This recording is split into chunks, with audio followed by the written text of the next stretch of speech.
Bonjour, dans le cadre de l'appel aux dons de Monseigneur Delville pour la Fondation Aumônerie catholique en milieu de soins de santé, aujourd'hui nous découvrons le service des visiteurs avec la responsable de ce service dans notre diocèse de Liège, Madame Isabelle von Keulenbroek. Bonjour Isabelle. Bonjour Caroline.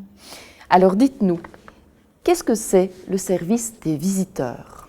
Alors les visiteurs, c'est des personnes comme toi et moi, croyantes, qui ont accepté d'être envoyées par l'Église pour faire présence auprès des personnes malades, isolées, seules, les personnes qui ont besoin d'une présence. Et moi, j'aime encore bien parler des visiteurs comme des témoins, en fait, parce qu'ils visitent. Et cette visite est plus qu'une belle initiative personnelle, c'est vraiment une mission. Et ils témoignent de cette présence du Christ qui, lui, tout au long de sa vie, s'est arrêté auprès des personnes malades, des personnes souffrantes, des personnes fragilisées.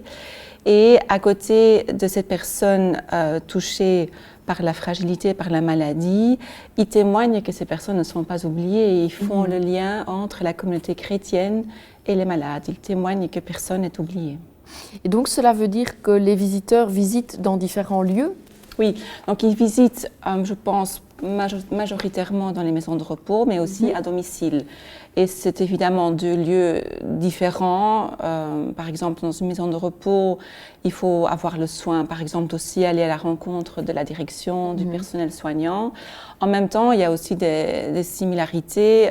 Quand on passe la porte, on entre dans le domicile de la personne, que ce soit dans sa maison ou dans une maison de repos.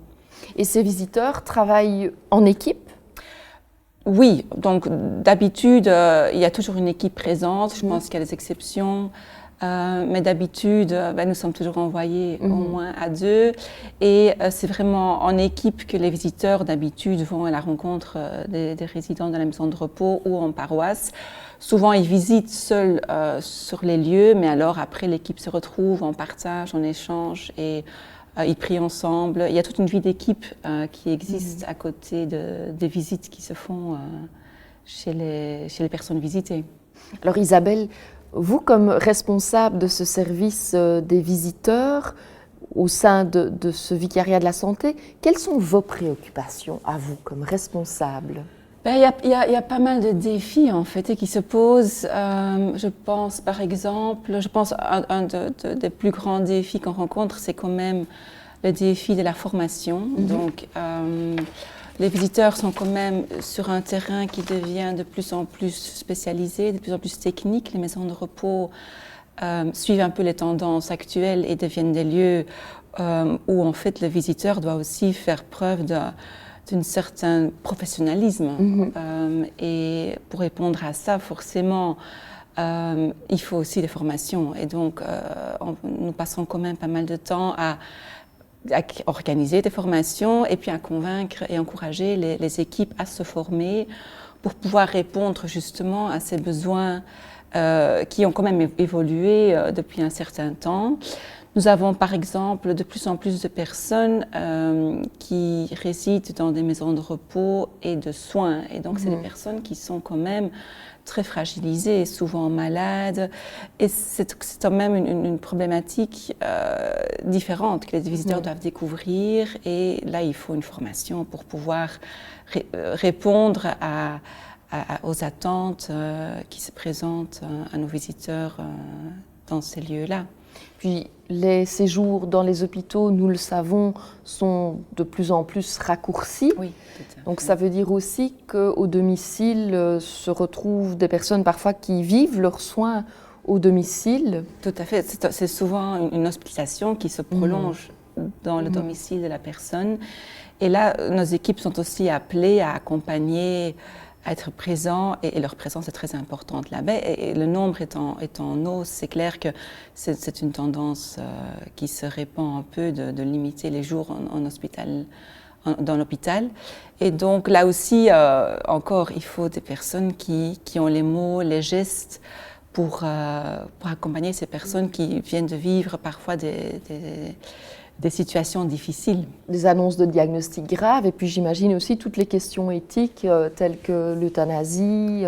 Ce sont des réalités, j'imagine, pour lesquels une formation est nécessaire et encouragée. C'est des questions qui souvent sur le terrain se posent. Comment réagir, comment accompagner, est-ce qu'on accompagne jusqu'au bout, comment est-ce qu'on peut aider aussi les personnes à cheminer avec ce questionnement et comment aussi ne pas cautionner, ne pas donner des réponses trop courtes à des demandes parfois qui nous viennent sur l'euthanasie, sur la fin de vie, etc. Donc c'est un grand appel aux visiteurs de pouvoir répondre à toutes ces demandes. C'est vraiment une mission. Donc j'entends bien que comme responsable, c'est aussi la formation qui vous préoccupe et puis j'imagine l'avenir de ces visiteurs. Oui. Donc, il est sûr qu'on doit aussi le reconnaître, une grande partie de nos visiteurs sont des personnes plus âgées. C'est souvent après l'âge de la retraite qu'on a le temps aussi de donner tous ces heures passées à côté des personnes malades ou isolées. Et donc, nous investissons vraiment dans la formation aussi pour encourager les équipes à s'étoffer, à se renouveler.